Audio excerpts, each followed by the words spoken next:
চুন চুনকে মারুঙ্গা, এ তো গব্বর সিং বলেছিল।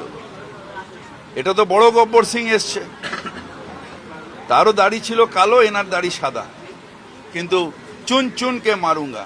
আরে মারো, এর আগেও বিজেপি অনেক হত্যা করেছে, আরো হত্যা করবে, কিন্তু বাংলার মানুষ শান্তির পক্ষে, আনন্দের পক্ষে, বাংলার কৃষ্টির পক্ষে, সংস্কৃতির পক্ষে। তাই বাংলার মানুষ রবীন্দ্রনাথ পড়া ছাড়বে না, বাংলার মানুষ নজরুল পড়া ছাড়বে না, শরৎচন্দ্র পড়া ছাড়বে না।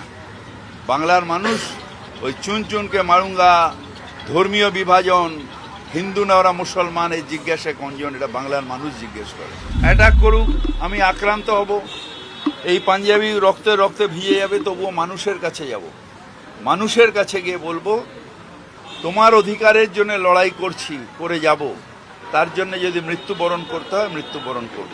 আমরা গুন্ডা নই, আমাদের মারতে পারে, তার কারণ ওদের কাছে তো গুন্ডা রয়েছে, ওদের কাছে তো সেই গুজরাট থেকে খুনিদেরও নিয়ে আসতে পারে, ওদের কাছে বুলডোজার আনতে পারে যোগীজির কাছ থেকে, ওরা অনেক বড় ক্ষমতাবান, ইডি সিবিআই গুন্ডা সব ওদের কাছে আছে, কিন্তু আমাদের কাছে মানুষ আছে। নির্বাচন ঘোষণা হবে, নির্বাচন আসবে যাবে, বাংলার মানুষ মমতা ব্যানার্জির সাথে তৃণমূলে ছিল, তৃণমূল পক্ষে ছিল, আছে, থাকবে।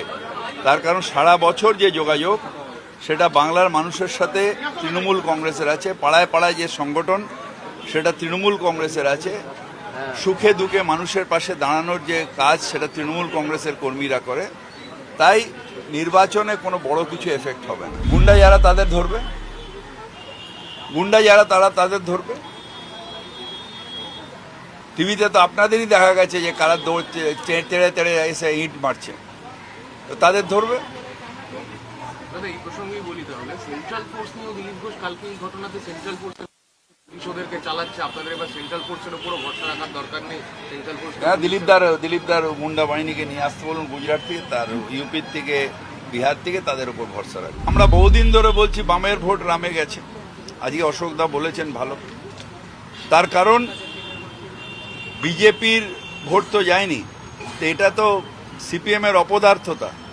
যারা ধর্মনিরপেক্ষতা মানে তারা কি করে ধর্ম অন্ধতার দিকে নিজের সাপোর্টারকে ঠেলে দিল। নিজের ভোটকে ঠিক মতন রাখা তো সেই দলের কাজ। এখানে যেন আমি সকাল দিয়ে বেরোচ্ছি আমার যোগাযোগের জন্য, রোজ সকালে বসি, তো সেই কাজটা তো তাদের, এটা তো সিপিএমের মাথা ব্যথা হওয়ার কারণ। আমরা লড়াই করব, মানুষ আমাদের সাথে থাকবে এবং চতুর্থবারের জন্য মুখ্যমন্ত্রী হবেন মমতা ব্যানার্জি। কি ভিড়, আপনারা ভিড় করেন, কি ভিড় হয়েছে কালকে? অর্ধেক ব্রিগেডটাকে ব্লক করে দেওয়া হয়েছে, 30-40 হাজার লোক হয়তো খুব জোর ছিল। কি ভিড় আবার এটা?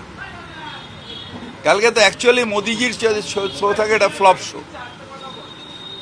গুন্ডা নিয়ে এসে যারা ইট মারতে মারতে মানুষকে আক্রান্ত করতে করতে আসছে, মাথায় ফেটটি নিয়ে শিক করছে, এটা কালচার নাকি? বাংলার কালচারকে নষ্ট করে দেওয়ার চেষ্টা হচ্ছে বাংলা।